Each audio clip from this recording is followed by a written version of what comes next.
somebody else who I hear has a tremendous golf game, but I have not yet seen it myself. I've only heard rumblings around New York City sports media circles that this woman hits bombs off the tee. She makes putts. She's deadly around the green. And she's kind enough to join us right now on the Mercedes-Benz Vans phone line. It's Madelyn Burke, who covers the New York Giants. How's the golf game, Madeline? I'm hearing great things.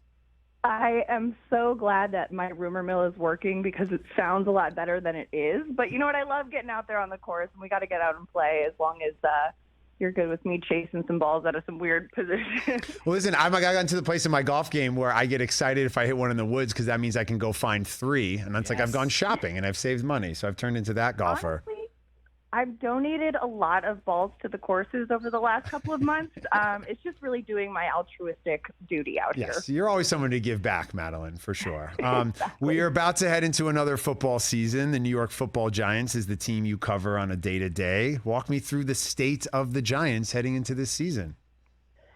Yeah, well, I think a lot of changes, right? I think that's been the storyline. New head coach, new general manager, really shaking things up and trying to kind of get better and bounce back from that 4-win season that we saw last year. Giants are not an organization that's used to not succeeding, right? I mean, they've got 4 Lombardis in the case, and when you walk into the building, they've got a lot of success. A lot of great players have come through that organization. So I think the struggles of the last 5-6 years has been a little bit unsettling for people who have been around the organization for a while, but there's a lot of optimism at this time of year when you have, a clean slate. Of course, everyone in the league is starting fresh at 0-0 record, and anything is possible. But I think for the Giants specifically, bringing in a guy like Brian Daboll, who has been in this league, who's been in football for 22 years, has been an offensive coordinator, is really well respected, and kind of has the reaction with guys who've been playing for him, in previous appearances have said, a lot of times when you see a guy who's a first-time head coach, he comes in and he kind of changes a little bit. He tries to emulate what a head coach should be. But Brian Daboll, who is affectionately known as Dabes, John Feliciano, for example, said, Dabes is just more Dabes. He's just more of himself. He's very authentic. And I think that players are respecting that and are reacting positively to that. And, of course, it's only July. We've only seen some, OTAs and some mini camp. But with training camp just 2 weeks away, I'm excited to see what his imprint on this team is going to be. Madelyn Burke joining the show, friend of the show, Ben Lyons in for Rich. This is the Rich Eisen Show. What is this, year 4 for Danny Dimes? He's on the clock.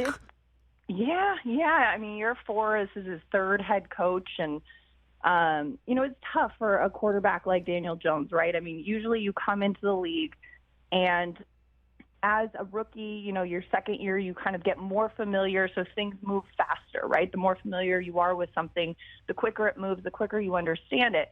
But for Daniel, there have been a couple of hiccups, right? I mean, of course, changing systems several times between different head coaches, different offensive coordinators, all of that. Also, the people around him, there's been no consistency. The offensive line has been a revolving door for the last couple of years due to injury or not playing to the level that has been expected. The wide receivers have been injured. The skill players have been in and out of the lineups, and that's been tough. When you are doing a job, especially the National Football League, a lot of it is timing and rhythm and understanding that the people around you are going to be doing their job the way you expect. And if you're getting used to one receiver in the X running at a certain speed and another one is in there, and it's like, who's playing in that spot now? And with your offensive line blocking in different ways and figuring it all out, it's just been hard. There's been no consistency. So it's been hard for Daniel Jones to find that kind of equal playing field or what have you to develop, if you would. And I think the more consistency they can give him, the better opportunity there will be to see what kind of a player he actually is. Madelyn Burke joining the show, New York Giants host and reporter, friend of the show. Ben Lyons in for Rich, the Rich Eisen Show. In addition to covering the Giants, in addition to being a big Giants fan, I know you've got a passion for all sports. I know you have an affinity for golf like we discussed, but you and I were out at the Yankee game the other day on set of Lord of the Flies. Because you're a woman, you do not have to take your shirt off. I'm a man. I was forced to take my shirt off. It was terrifying. Can you please back me up on this, that it was very Woodstock 99 vibes out at the bleachers in Yankee Stadium? The bleachers at Yankee Stadium are a completely different environment. I feel like the baseball game that is happening is more background noise in the bleachers. Like, you see the outfielders out there turning around. Why is everyone cheering? Nothing's happening. Oh, they're cheering because another guy took his shirt off. And we're sitting out there, and there was probably a group of 5 or 6 guys that were, it's a hot day, of course, summer in the Bronx, and they're taking their shirts off. And then they just start cherry picking guys and saying, okay, you have to take your shirt off. And everyone in the section is chanting to these men until they take their shirt off. And then, of course, you were happily obliging. All right, let me lean in and join the fun as well. But it was chaotic and a blast. And, $17 ticket, money well spent. Yeah, absolutely. A fun Saturday to sweat it out in the Bronx, but it got us talking about the greatest games we've been to as fans. I know you've gone to so many games as a reporter with a credential, but you're also somebody who likes to live the real fan life. So looking back at your sports career and resume as a fan, what's the greatest game you've ever been to? Oh, gosh. I mean, there's a few. I think when I was a kid, my dad brought me to a Lakers-Bulls game in the early 90s, but I was about 5 years old. So it's like you've got Michael Jordan and Magic Johnson on the court, but I was so preoccupied with the guy walking by with the "Who wants a Snickers?" And I was like, I do, that I didn't really have a full understanding of where I was. And then, of course, later in life, I remember, the 2015 Rose Bowl, I think, is one that sticks out too, because going into that, you've got Jameis Winston and you've got Marcus Mariota. And going into that game, you would think that these two players are going to become what Patrick Mahomes and Josh Allen are now in the NFL. And, of course, their careers didn't quite pan out that way, as many college football quarterbacks don't really translate in the way that we expect them to. But that was just a really fun game and a matchup of two highly anticipated quarterbacks. And, of course, the Ducks ended up just crushing Florida State. But, yeah, there have been a lot. I feel like, and there's just a lot of memorable games I've gotten to work as well. It's just why we get into this field, right? This is such a cool space to be in. We just sit and talk sports and go to sports games and events, and I don't know. There's a lot. Well, that's what I was going to ask you next, is that you cover all sports. I first crossed paths with you when you were doing stuff for the Clippers and now doing stuff for the Giants. You were even doing some post-game on NHL hockey, which I'm like, I don't know how she does that, but good for you, Madeline. Far more talented than I am. What is it about covering sports at this stage in your life and your career that really inspires you and you enjoy? I think it's just one of those things I've always loved, right? I think growing up, it was my way of bonding with my dad, and it wasn't until later life that I realized, oh, this is something I actually like myself, not just a way that I can spend time with my dad. And it's just something, too, that you get to do something different every day, right? It's not the monotony of the same old song and dance, and no disrespect to anyone who has that. It's more of just, for me, I love the variety, and I love the challenge, too. Like you mentioned, hockey is something that I'm not, I didn't grow up around hockey, but I think when you have the access to the information and you prepare and you study and you learn, there's just so much to learn about as well. And there are some sports that I've been a fan of for my whole life, and there are some sports like, as Michael Davies calls it, soccer, that, I've gotten to learn later in life. And it's just a cool and a welcome challenge.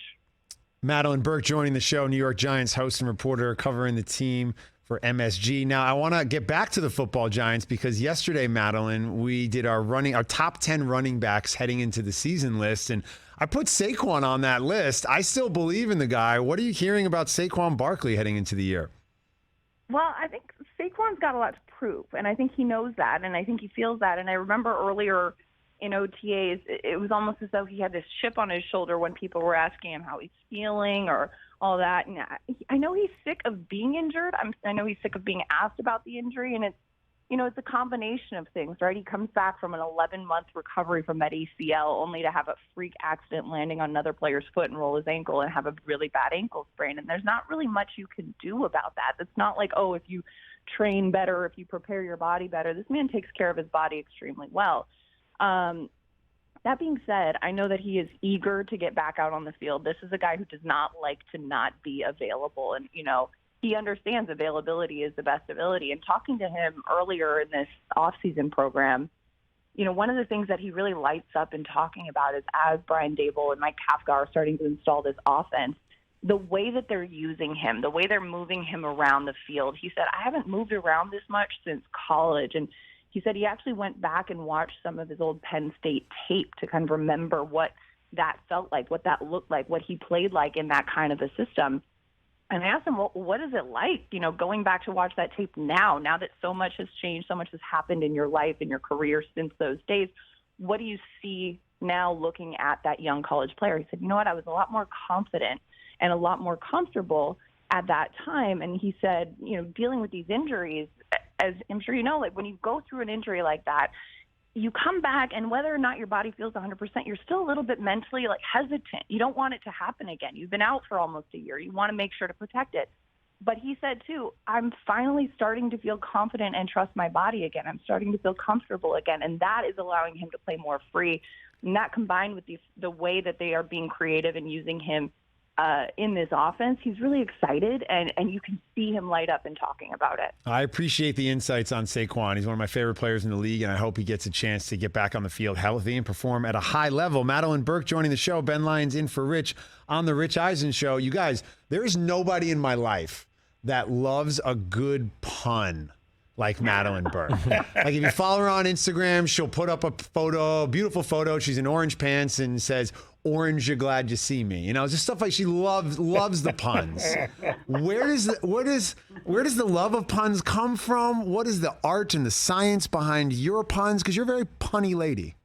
I think people like to call me Big Pun. No, not really. Back in the back of the yak. I can't not. I really can't not. There are times, Ben, you've been there, where I'm just I'm sorry. It just happens. But I think a lot of it, too, is just my self-deprecating nature, right? I can't post, a photo where I'm like, oh, look how good I look. I'm like, all right, let me just balance it out with some, total nerdy personality, which is more on brand for me.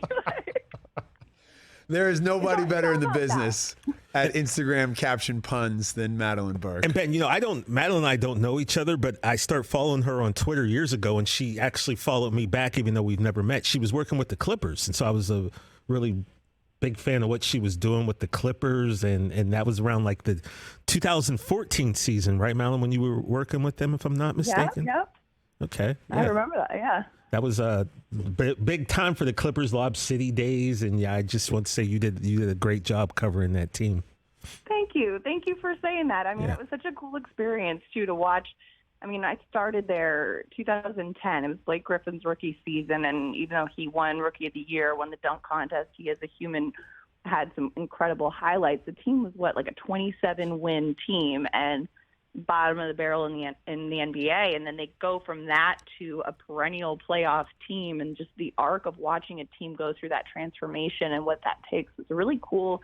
And I just felt really lucky to be able to be a part of that and be kind of on the inside of watching that all unfold.